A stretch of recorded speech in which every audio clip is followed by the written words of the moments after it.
I want to look this morning at a couple of things that you need to lean into and something you need to lean away from if you're going to be the kind of person that God can use to turn the world upside down. And we're also going to look at what does it mean to turn the world upside down, because as the late Billy Graham used to say, he realized many years into his ministry that he had confused the American dream with the kingdom of God.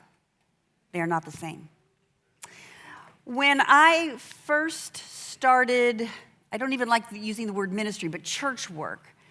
My husband and I were on staff at a church in the Chicago area, and the last 5 years we were there, I was given the wonderful leadership role of being a part of a church that experimented for really one of the first times in our country's history of making a space in our church for the next generation. It was kind of an attempt to look at postmodern, post-Christian culture and see how we could get that generation. So it was mostly college kids and post-college kids. And we met in the gymnasium, and over the course of 5 years, we tripled that ministry. But my husband used to love to remind me with this age group, I only needed to preach on 3 things to triple our attendance: sex and dating, end times, and will there be sex and dating in the end times? So I just want to go on record right now to tell you I'm not talking about any of those 3 things. I'm sorry. Not that they're not very interesting, and I'm glad to answer questions afterwards about that. But part of our call as Christ followers is to take very seriously the answer to the question, what does it mean to turn the world upside down? Who do I need to be? And what do I need to do? Because doing and being are inexorably linked together. They're part of what makes us human. Sometimes it's really good for us to stop and pull them apart from each other and dwell in each one separately, but inevitably, like a magnet, they get pulled back together again because that is part of what it means to be created in the image of God. When we think about turning the world upside down, our mind can go quickly to things that correlate with the great American dream. Big things, flashy things, things with lots of numbers and success. And it's not to say that God doesn't need deeply devoted Christ followers in those arenas, for sure. But equally as important, because nobody's life will be fully contained in that orb, we also need to know what it means to follow God in humility, in obedience, and faithfulness when our world is very different than that, or when we have both of those worlds in us at the same time. I'll just tell you, it's a lot easier to follow God when my world looks like this, but the question always is, am I really following God, or am I just flying on the wings of success? Because they're very different. When John and I lived in Chicago, and I'm from LA originally, so Chicago was kind of hard for me. Yeah, LA good, Chicago no. I do notice that you don't have any colleges in your ministry in the Chicago area, so I feel very safe saying this. I told some of the group this morning, like, whatever pioneer stopped his wagon in Chicago, I was like, keep going, go. But we lived in a little cul-de-sac, and over the 9 winters that we lived there, we got to know the people in our cul-de-sac pretty well. Most all of them went to church, except the neighbors to our left. They did not go to church. So being the good Christians that we were, we knew our job. We knew that God had planted us in a reason in that cul-de-sac, in that house, to bring them to Christ. And we were pastors on staff at a church nearby, and so as we got to know them, occasionally during those first years, we would invite them to church when my husband was preaching. Now, they were both about 10 years older than we were. They were childless by choice, and they were very devoted school teachers. Let's hear it for school teachers.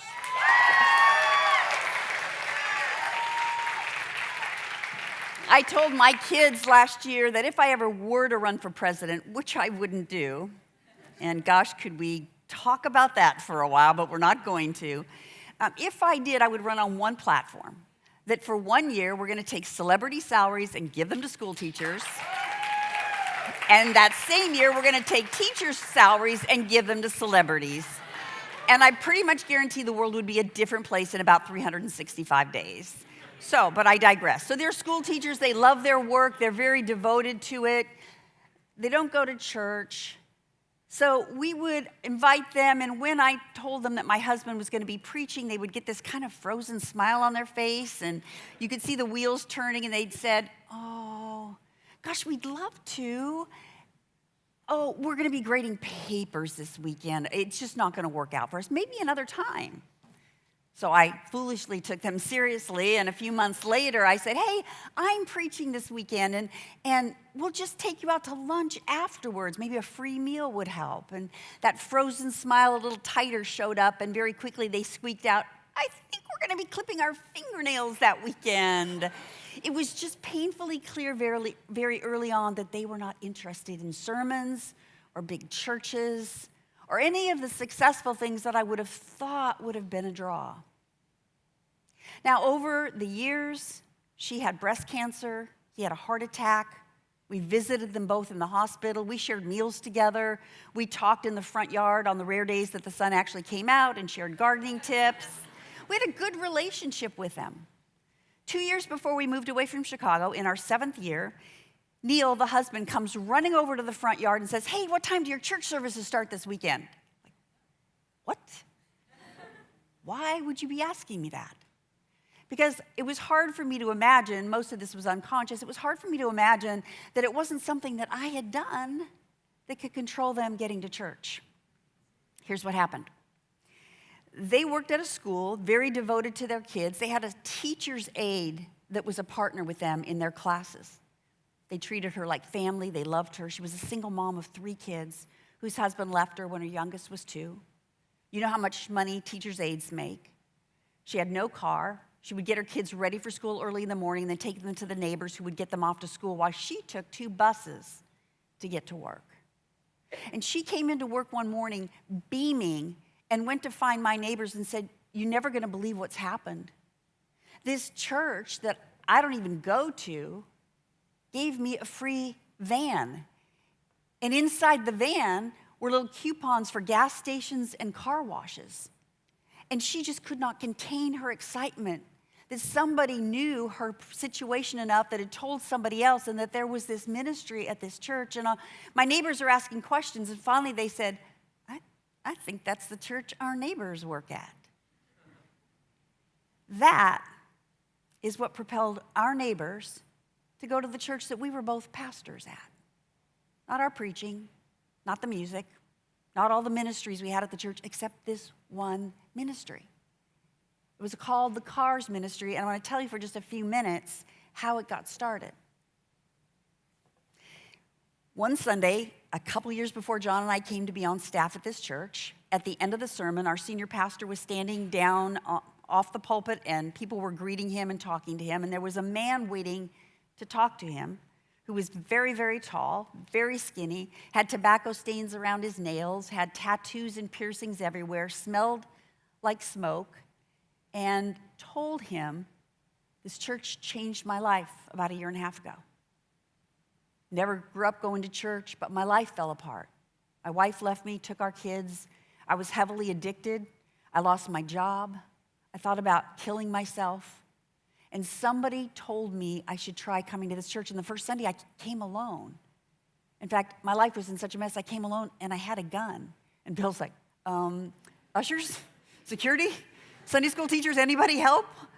And then he went on to say, after 18 months of listening to sermons and hearing the music, meeting the people, being in small groups, being in recovery program, he had slowly but surely began to open his scared, little wounded, Teflon heart up to the love of God and began to understand who Jesus was and that Jesus really did love him and the people around him were showing him that love. And he began to piece his life back together slowly but surely. And then he said to our pastor, "I am so filled up with what has happened here, and I want to give back, but I can't preach a sermon, and I don't sing. I'm a mechanic." And at first I thought there's nothing I can do, but I'm so filled up, I got to do something, because that's what grace does in your life. That I have an idea. And then, these are almost his exact words. He said to our pastor, "You know, you have a lot of rich people that go to your church. I can tell by the cars they drive. But you have a lot of poor people that go to your church.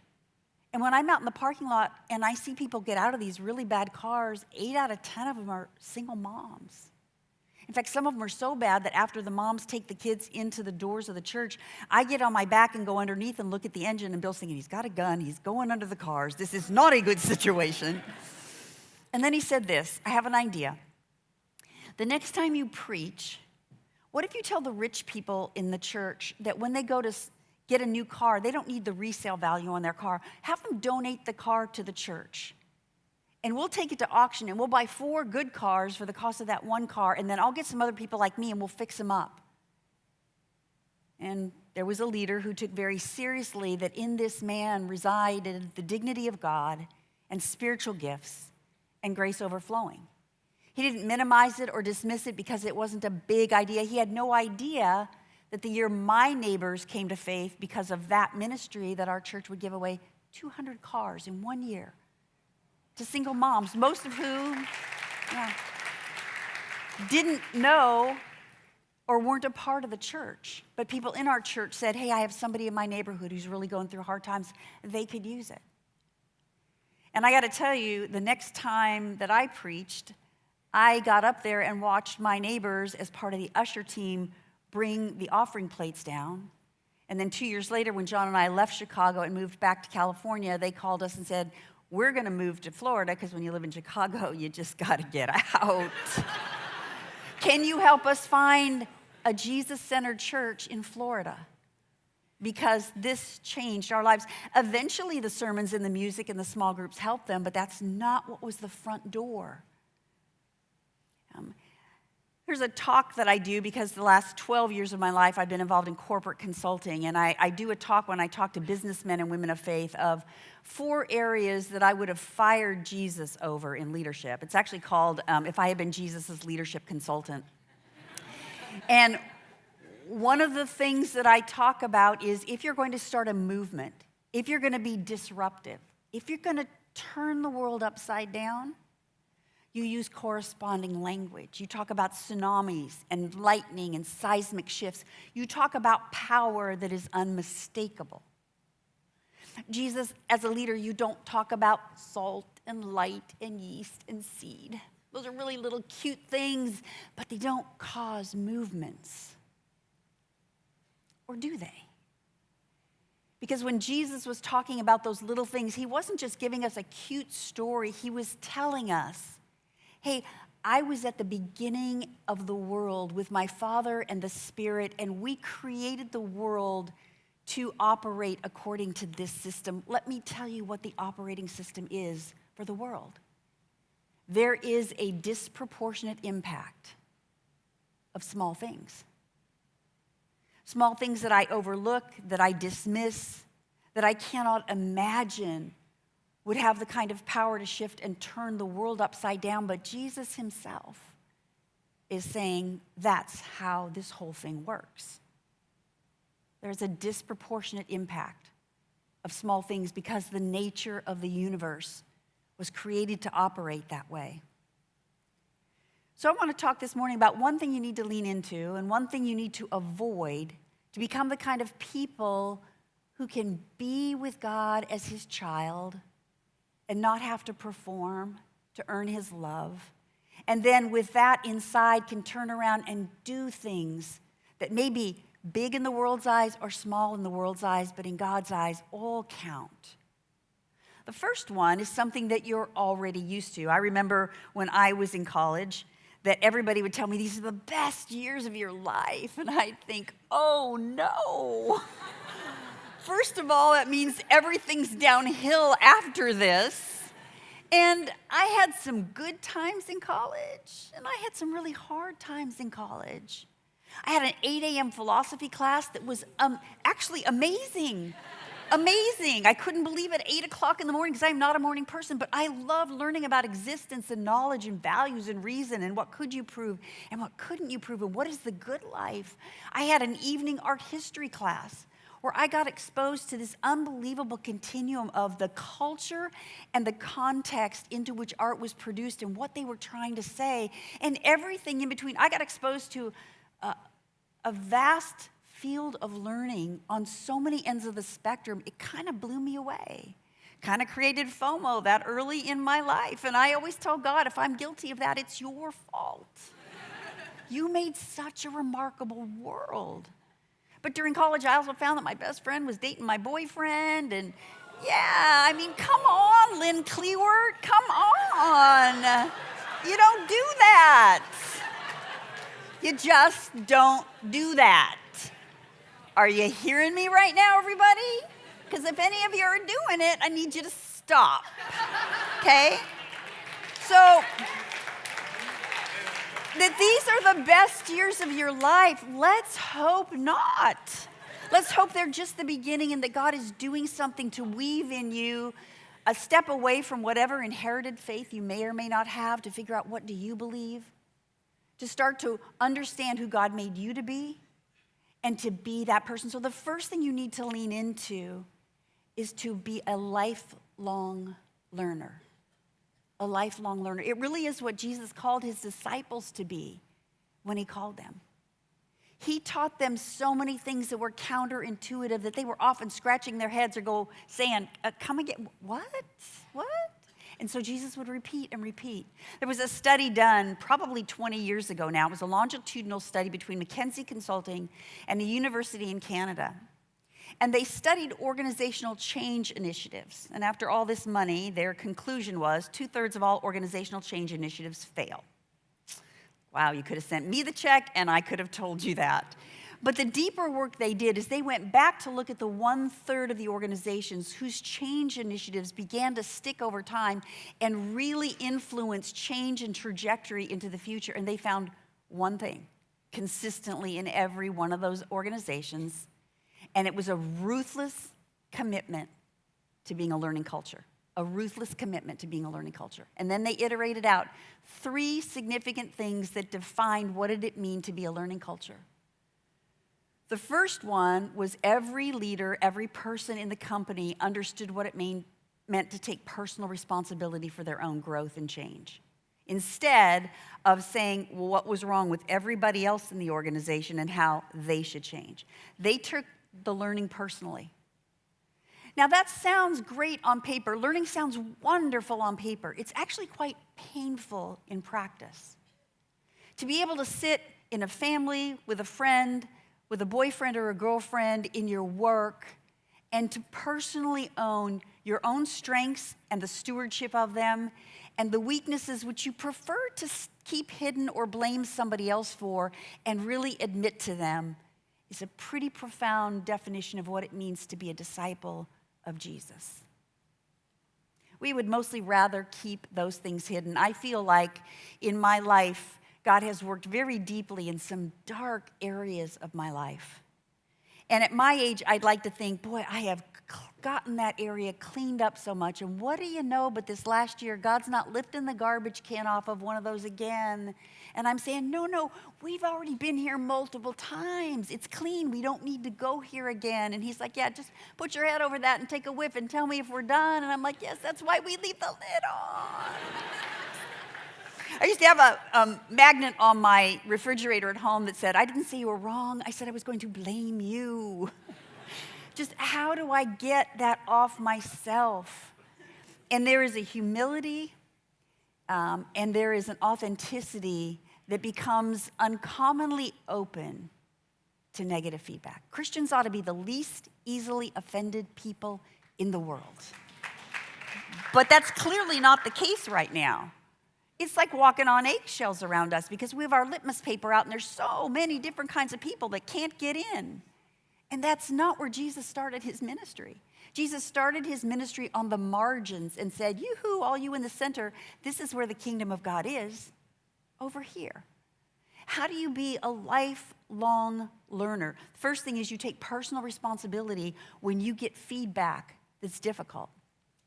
The ministry that I mentioned to you in Chicago that was for the post-college and college-age kids, I had a very young staff, loved working with them.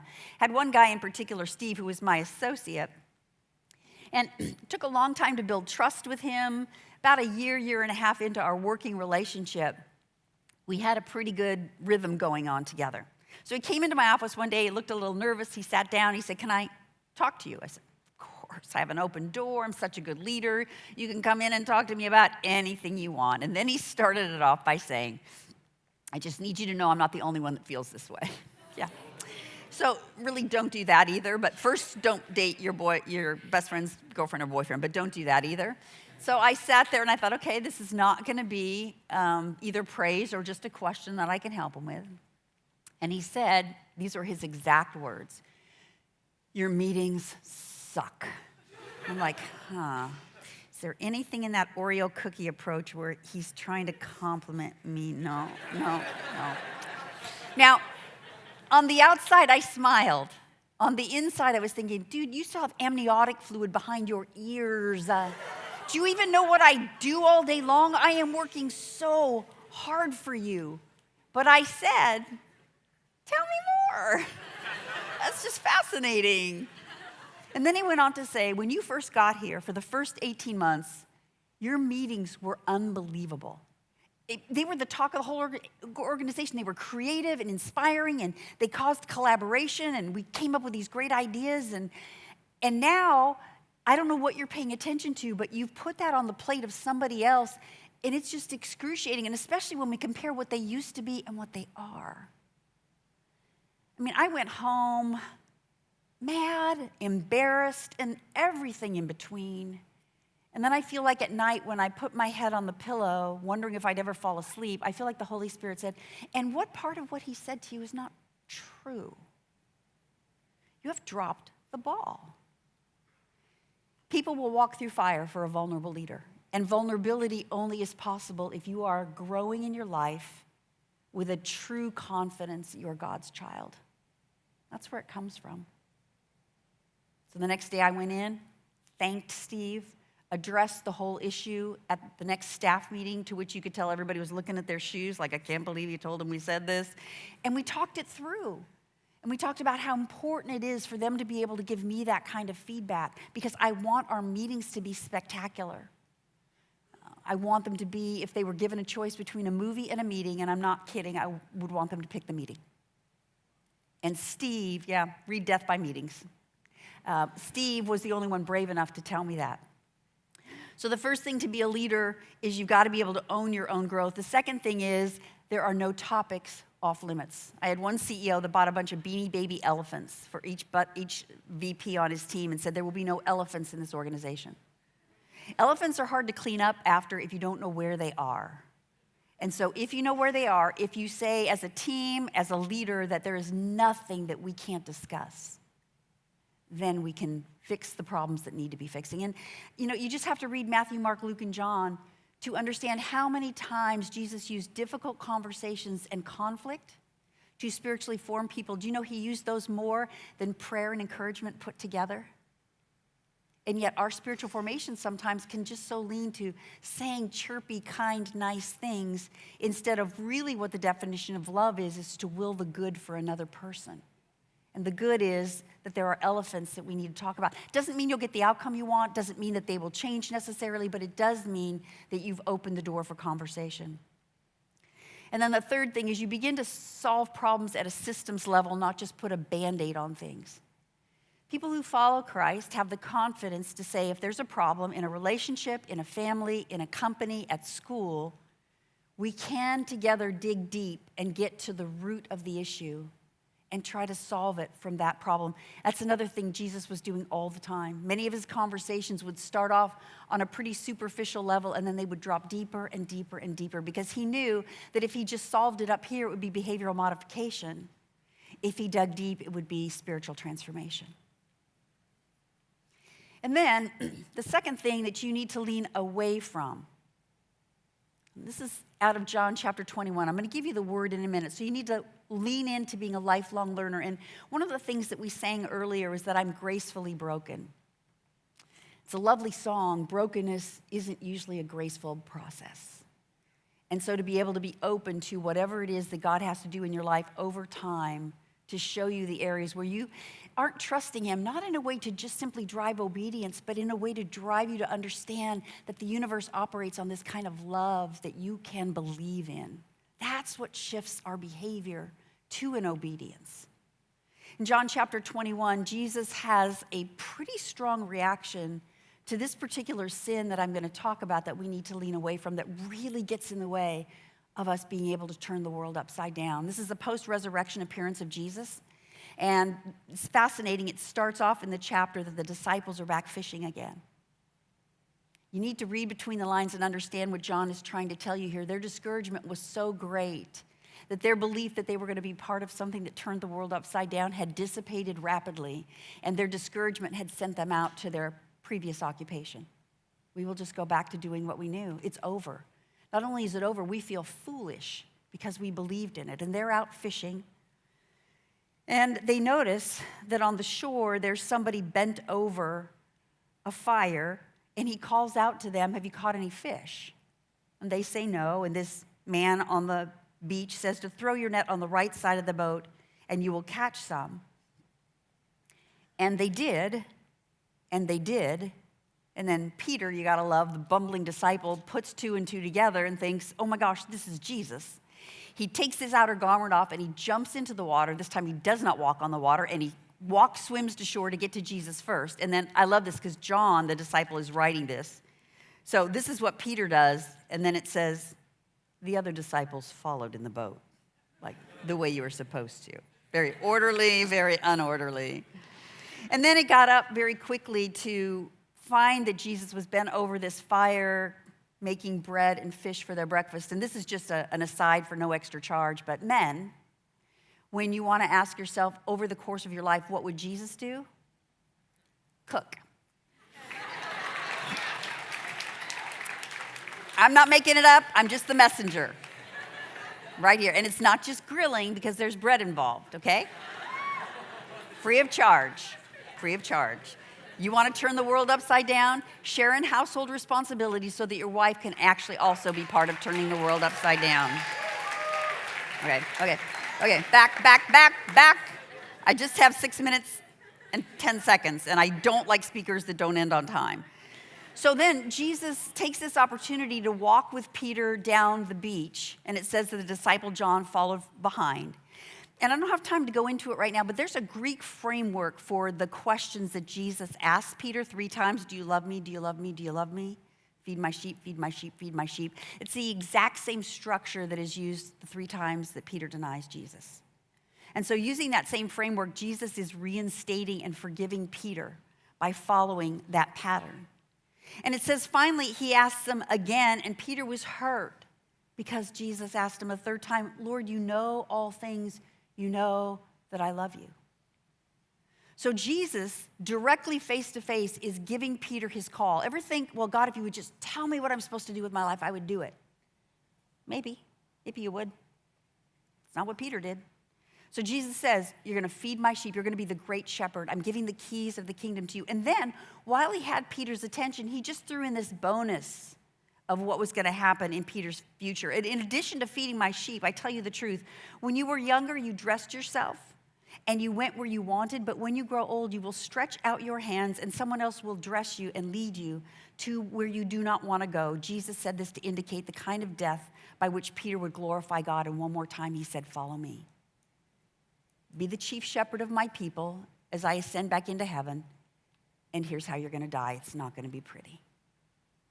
And Peter, because he got that revelation directly from Jesus, said, okay, sign me up. For sure, that's great. Oh. Peter committed the sin of comparison. He turned around and he looked at John and he said, what about him? What about him? I heard what's behind door number 1. Let me hear what's behind door number 2, and I'll tell you if you have a deal or not. Let me compare them. Now, I'm going to read you Jesus' response, and I got to tell you, there is no way you can hear these words without understanding that Jesus' tone was more vitriolic here than it was when when the woman was caught in adultery. Make of that what you will. Jesus answered, if I want him to remain alive until I return, what is that to you? You follow me. The acid corrosive effect of comparison will keep you from being who God wants you to be because he wired you different than anybody else in this room and in the world. And you need to follow that call. It won't always be clear. It will often be painful. It will sometimes be full of great joy. But your job is to refuse to allow comparison to make you feel superior or inferior to anybody else. When you drop comparison, you will learn painfully and then joyfully over time to be genuinely happy for somebody who receives some blessing from God that you wish was yours. You will find that God wired you for a reason and loves you that way because he made you that way. And you will be tempted to compare yourself consciously and unconsciously hundreds of times a day, and this will become one of your primary journeys in spiritual formation with Jesus. What is that to you? You follow me. What the world needs to be turned upside down are people who stand on platforms and give speeches, and people who, as mechanics, hold their open, greasy hands out to God and say, you have filled me so deeply, I've got to give back, and the only way I know to give back is to be who you made me to be. In 1 Samuel 17, Saul, I think very well intentionally and cowardly, allows David to go out and fight Goliath because nobody in his army wants to, and he puts his armor on David. And a little bit like the Disney movie, The Sword and the Stone, you get the picture of David walking around for a minute, tottering, barely able to stand up, and finally, with great courage, but maybe more than courage, just a great knowing who God made him to be, a shepherd. He takes off Saul's armor, and he goes back to what he knows, the slingshot and the 5 smooth stones, because that is who God made him to be. And God's power gets released in us when we are trying to be who God made us to be, not looking at who God made somebody else to be. And out of jealousy or inferiority, wanting to be that person. Like learning, that sounds good on paper, but it's painful in practice until you get good at it, and then it's wonderful and it's freeing. The world needs people at home and people in the marketplace. It needs people at the DMV and the post office and Starbucks. It needs school teachers. It needs middle management. It needs doctors and lawyers. It needs mechanics. It needs everybody living out their life with a template of who God made them to be, humble to be, open and lifelong learners to understand how God is shaping them and driving their soul back to the core identity that underneath all of this is that you are a beloved child of God, and so is every single human being you will ever lay eyes on. And that is an unstoppable force that will change the world. Let's pray.